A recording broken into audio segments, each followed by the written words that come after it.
Good afternoon, everyone. Thank you for joining us on this really beautiful day. Thank you to ULI for organizing this with Onside and to Videographer for hosting us. Quick intro to Onside. Onside Sports Solution is a group of passionate sports advocates and creative professionals who are working on promoting an athletic, inclusive society where sports people are the key to building more integrated, inclusive, and innovative communities. My name is Huang. I work in the People Organizations team at PwC. I'm also the co-chair of our LGBT employee research group, Shine. I'm super excited to have here an amazing panel today to discuss sports and diversity and inclusion. So with us tonight, we have three very special guests. So first up, Yeung, organizing committee member of Pink Dot Hong Kong, and also a tech professional and entrepreneur. Then Bray, strength and conditioning coach, former rugby athlete as well. And last but not least, Lisa Lam, co-chair and general counsel of Gay Games Hong Kong, and a law professional. So with that, I think we can just jump right in. So I gave a very brief introduction, but now I'm going to ask them to expand a bit and introduce yourselves, what you're doing, why you're passionate about DEI, and how you're promoting more inclusive Hong Kong. You should start it off. You're the intro. You got this. Hi everyone, so my name is Lisa. I'm born and raised in Hong Kong. I joined Gay Games in 2018, and to be honest, before 2018, I had never heard of the Gay Games before. I don't really do sports. But why not, right? The reason why I joined was actually one day someone told me, hey, you know, there was this NGO who won the rights to host this inclusive sports events in Hong Kong, and you know, blah, blah, blah, and they're looking for a lawyer. I thought, oh my God, you know, someone actually needs a lawyer? You know, I thought, oh, that's good, that's interesting. So like any good lawyer did, I Googled and did my due diligence, and I realized the Gay Games has actually been around for 40 years, but never been held in Asia.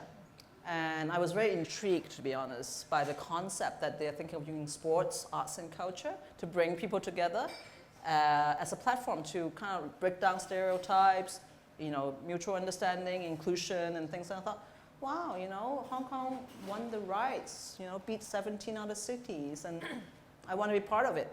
So that's where I am now. And just a follow-up, because this is a ULI Yes. webinar, do you have sponsors, corporate sponsors from real estate property developers at the moment? Or how can they get involved? Oh, they can get involved for sure. We always love sponsors. And then, of course, they can also join. You know, right now, Gay Games is very open. It's going to be happening in November. So we can form teams and, you know, join and participate, or they can volunteer. They can send their employees to, you know, have a DEI day of volunteering in November. Thank you. Thank you. Hi, so I'm Bernie. I'm a senior coach at Pherform. So for those of you that don't know Pherform, we are a female-only gym. It's the only female-only gym in Hong Kong, and obviously going to be biased about this, but it really is a great place when it comes to community. It really is just the best, most supportive network I've possibly ever had within a job. I'm one of those annoying humans that I do adore my job, so I do love going to work every day, and for me, just getting involved in this today was more so just to kind of just show my support in any which way I can, and my friends that organise the Onside, and it's just a double whammy to get involved with something. So yeah, that's what I hear. Thank you. Hello, Anne. I'm Anne. I really love the idea, like my day job and gay job. This really good term. Okay, yeah, you created, right? Okay. Oh, day job, gay job. Okay, day job. Yeah. Okay, my day job. I'm the CEO and founder of a tech startup focused on leverage blockchain technology into ESG practice. And my gay job, I'm one of the organizing committee of Pink.HK. I'm not sure if any of you have been Pink Dot, which is the largest LGBT festival event annually in Hong Kong. I've been there, I'm one of the founding team and been there since day one, which was already 9 years ago. It's gonna be the 10th Pink Dot this year. Nice. Yeah. And so been actively contribute to the local LGBT community. Yeah, I'm born and raised in Hong Kong, so yeah, it's my honor to be a deliverer and meet you all here. Thank you. Thank you so much. And for those coming in, we will have the panel for around 30 minutes and then 15 minutes of Q&A. So please prepare questions for our lovely panelists. All right, so my first question is, how can these organizations like Gay Games and Pink Dot, how can they support the development of inclusive sports communities? And what role can they play in advocating for greater diversity and inclusion in the sports world? Either you can start. Yeah, sure. Well, I think, Gay Games, right? I mean, it's all about, our principles is participation, inclusion, and personal best. So everyone can join regardless of your sexual orientation, gender, age, ethnicity, background, right? So I think that part is where we can really make some changes, and perhaps on two levels, right? Firstly, it's a community event, but at the same time, we work with a lot of sports associations, and we follow all the rules, of the various sports rules, and we can really show them, hey, this is how you can have a gender-inclusive sports tournament, and it will still work. Because we are a community event, we have some flexibility to experiment and play around with things, right? So that I think will be very, very interesting, in the 9-day November when you can see, how inclusivity in action could be like, right? But the other thing that I think is even more long-lasting is that since winning the bid, we have been reaching out to 20 plus sports associations, right? Talking to them, hey, we want to run this inclusive sports event that goes beyond the traditional binary kind of way of organizing a tournament, and how can we make it more accessible and things. And we engaged with them in this dialogue.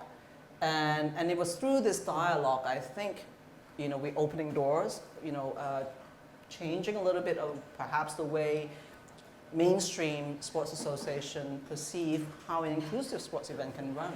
So I think that's actually probably more important, in my mind, in terms of lasting legacy. So for Pink Dot, our key mission is to celebrate diversity and inclusion since day one, and we position Pink Dot as a festival. It's a festival for mass public. Not only for the LGBT community, but to everyone. So you will see, since the first year, luckily we got quite positive support from corporate sponsor. A lot of multinational corporate, they sponsor us. And then the most exciting part is if you visit Pink Dot, then you will see a lot of families, kids, young people, older people, and local or expat. And we also gather up a lot of local NGO communities. And this is just a happy family festival that we aim to make it happen. Mm-hmm. And so D&I is definitely our key mission. And related to sport, we have allocated an important space for sports zone every year. Mm-hmm. Sport is always an important part to us. And in recent years, not only I guess one important part of while the sports zone is also we focus on the wellness and mental health. Since in past couple of years, a lot of things happen. The vibe has changed in Hong Kong, and even some tragedy news in our community. So we really concern a lot of people suffer from mental health. So I guess, in last few years, we have allocated a well-being zone. We invite professional coach for yoga practice, for meditation, and a lot of well-being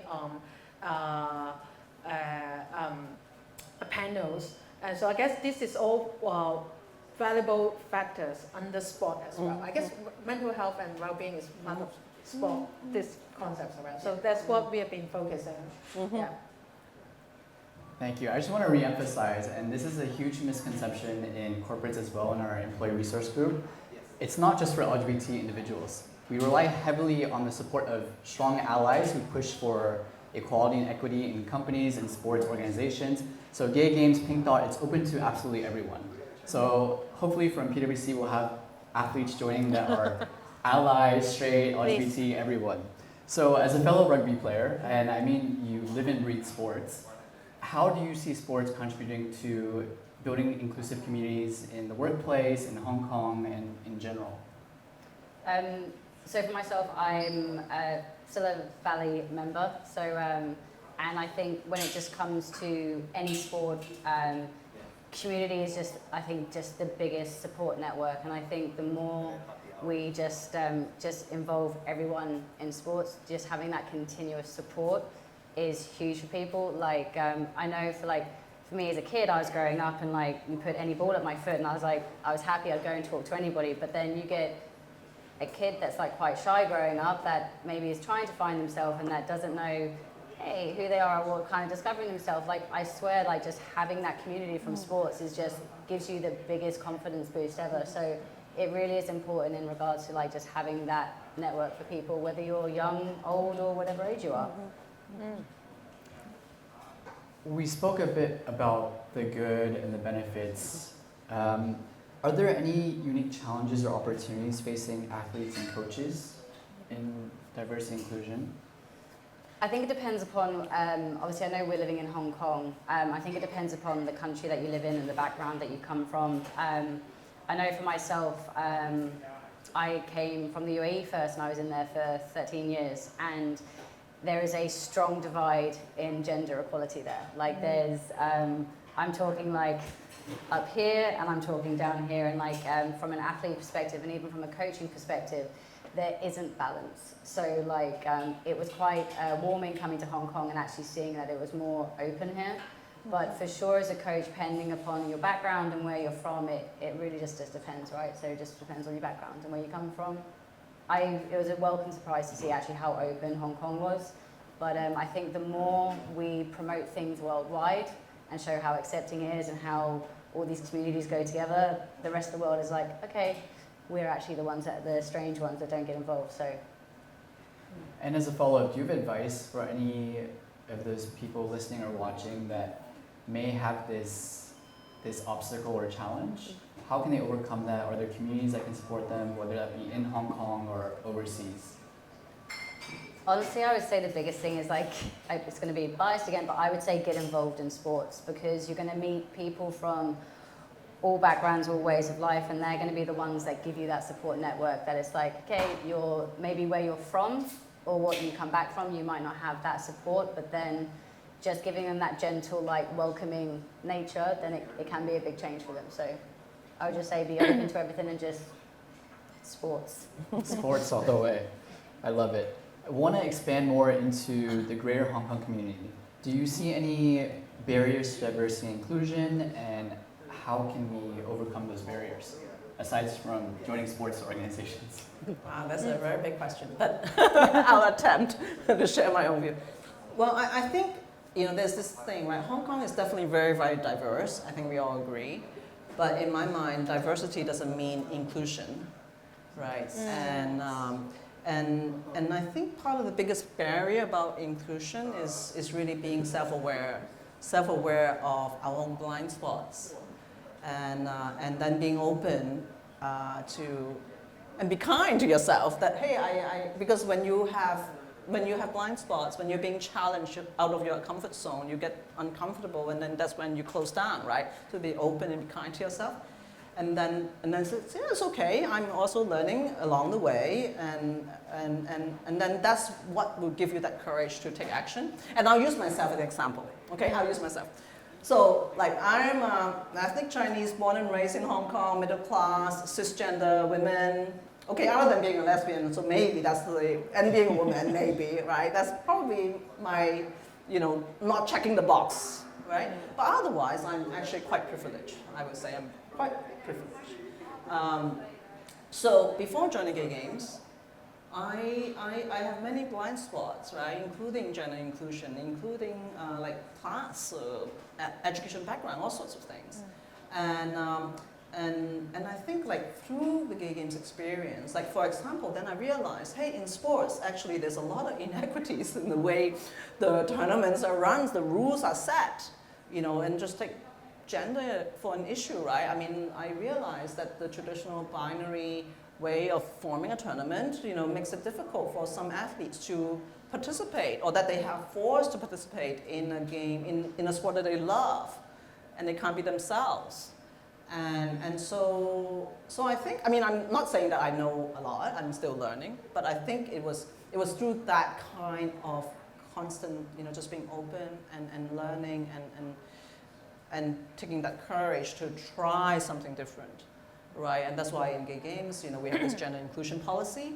Everyone, can join. We deliberately set up the gender so that we have all genders, women category, rather than like the traditional binary male or female, and we try, to accommodate, different people with different abilities, and things like that. So, anyways, my little spiel. Oh, yeah. Well, I work in tech industry, so not really related to sport, but share more my experience. So tech industry is very male dominated. So if you ask about the challenge of D&I, I guess it's not even about our sexuality, but also the gender bias is really, really serious. Yesterday I just graduated from a startup accelerator program, and I think over 80% of the people among the VC investor and other startup leader, they are all men. And I'm one of very few women entrepreneur. And so in past few years, I have to pitch a lot of government people or enterprise. I have to pitch every day. And I even a lot of panelists and a lot of judges, and if I walk in the presentation room, if they only see a woman like me, then they always expect, I must bring along my CTO or my tech partner or a man partner. They always expect someone else is with me. And I'm sure if I'm a man entrepreneur, they will not ask the same. They will not expect the same, right? So you're a woman, but for my own company, my own startup, I'm leading a tech team, and I'm quite ashamed to admit that all of them are men too. But but it's really challenging to hire women tech developer in Hong Kong. The supply demand matter, and so as a woman entrepreneur, I always been underweighted. I could really tell, and because it's so man dominated, and so I've been working hard and working really hard and spend like 200% effort to tell people you are underweight me, because I have to compete with other startups every day. And in fact, last month I did host a sharing with a young girls group, and then I tell them, okay, how to overcome the gender bias, right? And then I just simply tell them, just sharpen your skill and stay energetic and be the man's boss. And that's my only advice then. You being the boss, being the leader, and no one will underweight you. That's my. Thank you for your personal sharings. I myself learned quite a bit from it. And then one question I wanted to ask was building on this idea of being your true self. And I think, Lisa, you were mentioning that it really helps to just be open about it. So it's something I struggle with as well. And I think I'm probably the only LGBT male player on our rugby team at PwC. And then even in the workplace, this is the first time I'm open about it. So do you have any advice for others who maybe are struggling to come out at work, come out at sports because they're a bit intimidated as there's no one else really visible? I don't know. I think this being coming out, is really, I think, is a personal decision, right? It is hard. But what I do realize that society now is quite open. I mean, if you really look at even the recent survey, right, from GGHK and the Hong Kong Youth Joint Study, it was like over 70% of the people actually support, extending legal protection to LGBTQ community, or 60% support same-sex marriage. That's really, really a great jump compared to 2016. You have 35%. Okay, statistics aside, I guess what I'm trying to say is,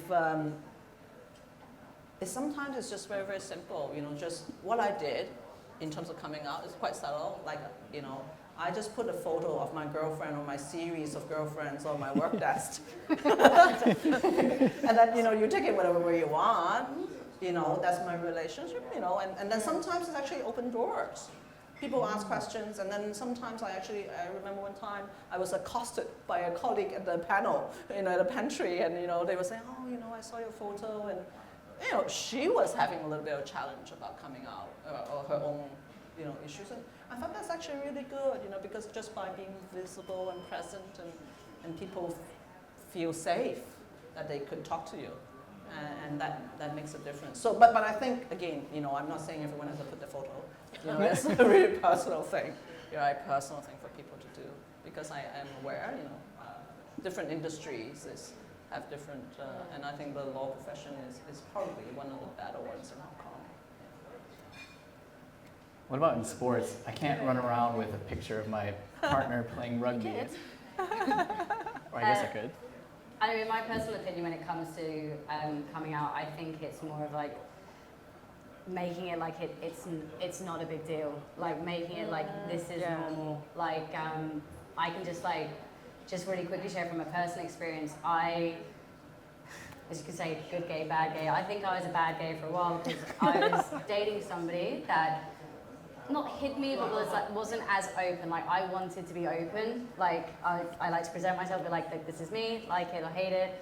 But my partner was quite hidden on the occasion. So for myself, that made me think that, oh God, actually, do I need to be hidden? And then so I was really confident, and then I had this happen to me, and I was like, actually now I've lost my confidence. And my biggest thing, I'm with somebody now that's incredibly supportive, but I think the more we normalize it and the more we make it seem like it's not a deal, that's the best thing to do. And this is why I say sports community, you're gonna meet people that are the exact same as you and just be like, I don't care if you're gay, straight, or whatever it is, or however you associate, just be you. Who gives a damn? It doesn't matter. So that's my take on that one. Absolutely. And I guess building on that, I think we're pretty privileged to be in communities that are very accepting, but that's not the case for all of Hong Kong. There's a lot of very traditional conservative companies still out there. What advice do you have for them to make it so that it's not a big deal, that they create this safe space where people don't feel like they have to hide their identities and they can come to work and just be like, oh, this is my partner, and it's not a big deal? Well, big question. This wasn't on the list. It's not Let on you the guys. list. It's quite a big question. I mean, I'm not corporate, but it's like that terminology. It's like when someone says my partner, I'm like, are you hiding them? It's almost like I feel like, what are they? And I think when you just be open and just be like, my girlfriend or my boyfriend, my husband, my wife, and I'm just all about normalizing it. And then if honestly, someone's not, you're not going to lose your job from having a title. I hope you wouldn't anyway. But I think just the general kind of normalization of it is something that we just have to the more someone else, that your colleague does it, oh, that's normal. Okay, maybe you might have a knock-on effect to somebody else. So you might have something different. You too, corporate. I totally agree with you. So like just now I introduced Christy to you, I would say this is my wife, right? Not like, oh, my partner sounds too conservative, right? More just being proud to say, oh, this is my girlfriend, this is my wife, or my husband, and then and I totally agree with you. Just be it nothing special, right? Just being everyone else, oh, this is my boyfriend. I've been saying to everyone, introduce their partner, or and to me, because I guess I work in my very some old days of me, in the corporate life, when running my business, and I have to meet a lot of clients. I've been struggling of my appearance or the way that I dress, because in corporate life people either use in proper suits or in a proper dress, and then me look very androgynous, and people very traditional client, they would say, oh, are you, they would challenge you, they would have questions on you, and then I try to, oh, I look more feminine, but then I figure it's not myself, right? I'm proud to have a short hair, and even shorter hair, I wear pants always, and I guess it takes times for you to be proudly show your true identity. And well, I don't have a specific answer, but I guess just being the unique, proud to be the unique you, and don't be shy to announce who you are, and yeah, just make a statement to the people around you, and no one will challenge you. Yeah, no, I do echo what you both said, but I think sometimes it's also be kind to yourself. You know, sometimes it does take a lot of energy, you know, because I am aware. I mean, yes, I think the good thing is, you know, that if you look at the statistics, you know, like it is getting more and more accepting society, the civil society is definitely getting more accepting. And, you know, like you have, like, for example, more and more corporates are signing up, like, to the Equal Love Coalition, right? Over 100 corporates already signed up. So those are definitely good trends, and you're creating that momentum. But of course, right, just like any bell curve, there's always those 10% or the 2 sigma out that will never grow, you know, and that's okay. And that's what diversity is all about, right? And if sometimes, some days which I feel like I have the energy and kindness to myself, I would engage in a conversation. But sometimes, if not, it's okay, right? And you know, but yes, I agree with you. We have to be authentic and accept ourselves first. Yeah. My next question is about allyship. I see in the room there's many allies, friends coming to support us for this panel. Do you have advice or tips for them on how to, what they can bring back to their communities, their workplaces, to make it more inclusive for their fellow colleagues who are LGBT, whether or not they're out? No, I think, like I said, you know, just something very simple is everyone can do it very individual. Like, for example, like on Zoom meeting, you can just put down your pronoun, or sometimes, you know, put a little sticker at your desk, whatever it may be, right? It could be as simple as that, just to make people know, oh, you know, at least you're aware, or that that they can approach you if they wanted to, right? Or if you are in a more senior position, then of course it would be even better, you know, if you're a decision maker, to, you know, create like policies, code of conduct, right? Make sure your hiring policies are inclusive, right? Make it a KPI even.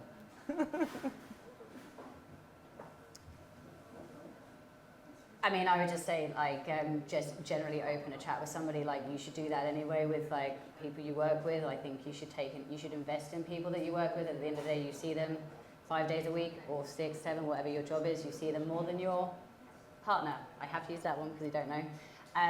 But I think just generally opening a conversation, because I think just in general, just being there for somebody and just invest in them. If someone feels comfortable with you, then they'll open up to you. If they don't feel comfortable and you're like sectioned off in a way, then they're not going to open up to you. So I think being more open and just generally opening conversation and being that support network for somebody, then naturally it will open up. Very same. Okay. So, looking at time, I have 2 last questions for all of you. The first one is, what are your key takeaways for the audience here? Okay. What is your key takeaways? Oh. It could be around sports, inclusivity, DEI, their strategies, what they can do better, how can they support LGBT and promoting inclusiveness. And then the second question, which you can answer together, is how can the audience connect and learn more with you about what you're doing, gay games, for instance? How can they learn more? Well, I guess key takeaways, again, like I said, is just be self-aware, you know, be open, and then give yourself some slack, but then, you know, also take action, you know, to whatever you feel comfortable. Connect with Gay Games is very easy. As you can see here, there's a QR code. So you just follow us on our Instagram or on our IG, you know, like Facebook or whatever. And the games is open already for registration, so you can register or volunteer. So our website is GGHK2023.com, so you can just go there. Thank you. My takeaways would be to anyone, no matter who you are, where you're from, I would just say just to be yourself. And I preached it already when it came to community, but get yourself a community. The gym, like Pherform, I would put hands down say that we have one of the best communities I've ever seen, where women are supporting women. We created, Pherform was created to create a safe space for women and just to be like, hey, be yourself here. It's the exact same, I would say, in just general life, is find a community that understands you, that you feel that you're welcome at, and then everything else will fall into place. And yeah, already said be yourself. Thank you. DI means making the world to be more fun, vibrant, and welcoming. And literally, to me, it means like we are all different, but we could feel being the same. So the takeaway is like embracing the true self, and you don't have to feel yourself being so special. You could feel yourself just being one of us, anyone. And you could feel yourself being a nobody, or you could feel yourself being somebody as well. And it doesn't matter. It's up to you.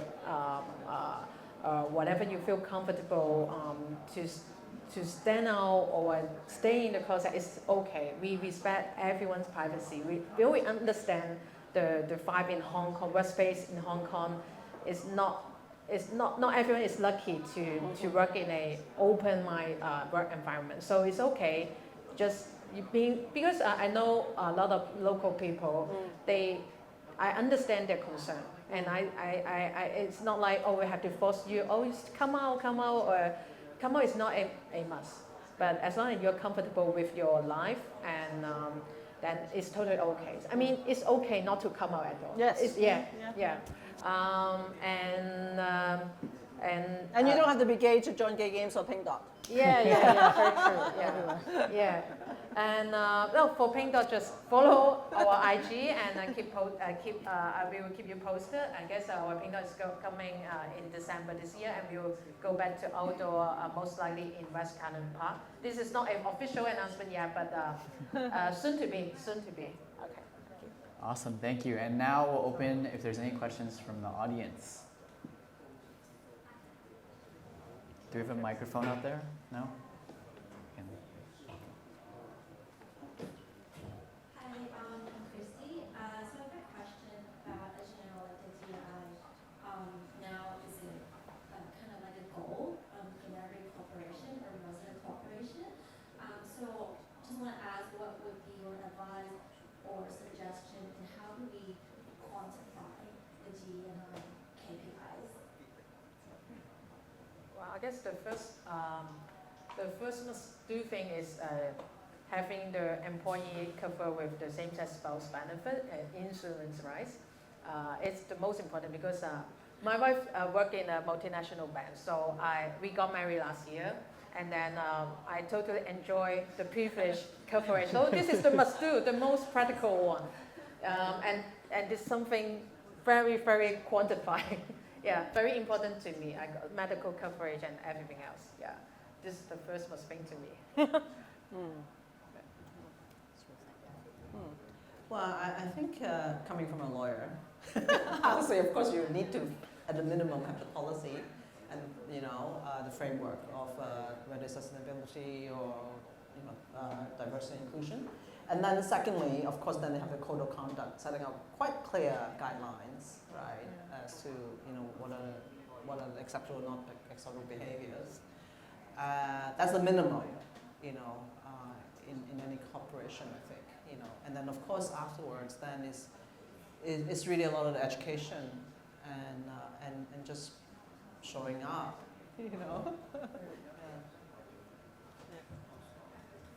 That's a really good question. A lot of my clients ask this as well. So I can chip in a bit on what I've been seeing and some of the, I'd say, best practices. So for me, there's 3 big things that you have to have for this. One is alignment on vision and objective from leadership. And then the second one is to get the leadership buy-in, because it makes it a lot easier when it comes from top down. Of course, if you don't have that, then you can push from the grassroots, from bottom up, and just keep pushing until leadership realizes they have to do something. And third is the biggest thing, like you mentioned, is collecting data. Once you have the data, then you can use that as a business case to push for further budget, for further policy changes, and then you can use that as a KPI. For instance, how many women are on the management board or leadership board? In Hong Kong, it's not that high across many of the large MNCs. Globally, it's a bit better, but there's a big gap we still need to fix. And then you can also get data for LGBT. How many people are self-identifying? How many people prefer not to say? So you can see these numbers, and then the more policies and initiatives you do, it should be increasing. Because there are statistics out there that show, based out of this number of population, there should at least be, if not more, people identifying as LGBT. So for me, it's all about the data, and then from there you can do much more for your DEI strategy. He is the expert. Yes. Yeah. He's pushing for the PwC. She's the one who pushed for PwC to do this. Yeah. Thank you. Thank you. Thank you. Thank you. Any more questions? Hi, I actually also have a question. I guess on behalf of some of our real estate friends in the room, I think the first thing about, like you mentioned, buy-in, leadership to push for inclusivity, but a lot of the times they have the mindset of if it's not broken, why fix it? It's like the organization still works, even though it works like a 1980s organization, it still works. So what do you think would be a good way to start educating, more traditionally minded leadership about these sort of ideas? Would there be any immediate benefits so they could lower hanging fruits towards these people? Absolutely. Yeah. You and Well, Lisa. No, I just have to respond. You because- should no, advise it should be more. his Lisa question. first. You should be the one. But You're the I expert. think it's just the data, right? I mean, going back to his data points, right? If you look at business, there's a strong business case for it. Let's put it this way, right? I mean, if you look at just Hong Kong, right? All those data showing that the Gen Z, they identify with the EI, they choose brand, right? As that they can associate with, that identify, in terms of their values. And their values are very clear, in terms of the trend, DEI, inclusion, sustainability, climate, that sort of thing, right? So if you want to be relevant to your customer or your employees in the future, if you want talents, I mean, you have to. There's no choice. It's not even a matter of choice. You better get on it, right? And then the other thing that I thought was quite interesting was that if I have to crunch numbers, I don't want to change, I think there's this LGBTQ capital that kind of talk about, right? I mean, Yes. the whole of Asia, right, if you say is 293 million, people, 5% self-identify LGBTQ plus, you're talking about 70 million in China, or about 385,000 in Hong Kong alone. Do you want to? And usually, is quite a good spending power. I can share that. Paying money, right? Yeah. So I mean, if you really just want to talk about money or whatever, right? Yeah. Disposable income. So that, and it's an untapped market because nobody has been selling me same-sex spousal insurance policy before, right? I mean, just it's such a low-hanging fruit, right? So if one day like let's say real estate developer, if you look at it, if I have a space, a facility that would say, oh, there's an all-genders bathroom, the way or the way it is being designed, it's a deliberate, designed by inclusion in mind, right? Have appropriate heights, for light switches or that kind of thing. I think immediately I'll be a very loyal customer because it's dying friends with me. So there's a very one successful startup business story.